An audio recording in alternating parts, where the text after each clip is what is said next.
Well, it's official. As we discovered last night, John Bishop is the newest companion to take the reins of the TARDIS and join the Doctor and Yaz on a slightly shorter series of new adventures later this year in Series 13.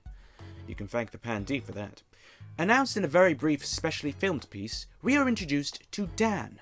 Insert nicknames like Dan the Man, Dan the Right Van Man, and all that.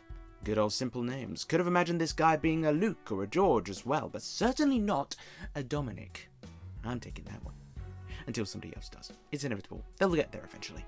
Anywho, his casting took the world by storm. And by storm, I mean that hardly anyone outside the UK seemed to know who he was and flooded to Wikipedia just to do so. But fortunately, to those who do know who he is, there will be a better general awareness of him. I'm not saying we'll know what to expect, but it's definitely better to give him a chance than to potentially write him off instantly. The man is for sure talented. He's best known for being a comedian, that's how I know him anyway, but he's done his fair share of roles in more dramatic productions, like Skins and Accused. Having settled down in terms of thinking about it, I'm sure he'll be good.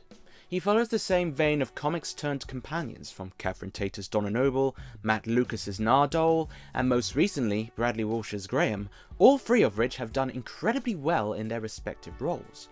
And being a comedian can be excellent training for dramatic roles as well. It's wiser not to underestimate him until you see him on screen. However, a very good point was raised by my good friend and fellow YouTuber Philip Hawkins. Do take a look at his own video if you please. And that was that Dan is another modern day human companion. Basically the new Who companion archetype at its most simplistic. Only Jack, River and Nardole have escaped this confine, which does make it a bit limiting.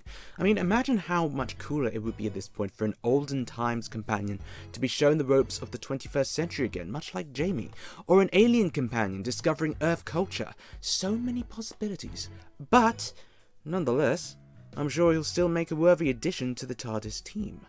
According to the article on DoctorWho.tv, John says, "If I could tell my younger self that one day I would be asked to step on board the TARDIS, I would never have believed it.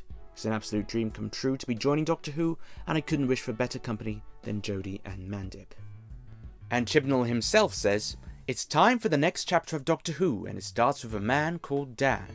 Oh, we've had to keep this one secret for a long time. Our conversation started with John even before the Pan-D hit. The character of Dan was built for him, and it's a joy to have him on board the TARDIS." So it seems to me that they've been considering him for a very long time, so this isn't just a left field decision. This was quite calculated, I believe. Admittedly, however, and I know it may be controversial of me to say, but I was looking forward to the concept of there being only the Doctor and Yaz in the TARDIS, as I do personally feel that the best dynamic in the TARDIS is one companion at most, and I feel there was a lot of room for the dynamic between the two to grow and for the characters themselves to develop. But hopefully that dynamic will still remain key to the proceedings as it should be. Through Revolution, I believe that Jodie and Mandip gave their best performances, and the writing for those two characters gave them a lot of room to flourish. Sure, the episode wasn't perfect, but there was a lot of good character work there, which again may have accidentally impeded on the actual plot, but well, in any case, I'm optimistic about what's to come, even though it may be a tad bit of a missed opportunity, while at the same time, I'm aware that John will more than likely be great as well. We'll see how the new dynamic works, whether there'll be any friction, or whether there'll be an immediate bond and connection, but one thing's for sure, it's gonna be interesting, and I don't want to miss it. I just simply hope it doesn't come at the cost of the character development for the two current long-standing leads that we have, but we'll just got to see how it goes. Now we've simply got to get through this year, and we will eventually see it and get to it. So go on, John. Show us what you got. Anyway, what do you think of the casting of John Bishop as Dan? Good choice? Not your cup of tea? Do let me know what you think in the comments section below. Next time, shock horror, Dom actually knows what he's doing next time. He's playing more than one video at a time. Hallelujah! Anyway, I'll be talking about the bond between Jack and the Doctor that Revolution of the Daleks reinforced, so I hope you'll enjoy that. It's a video essay that the episode inspired me to do for sure. So, my dear friends, keep safe and well, and until next time, see ya!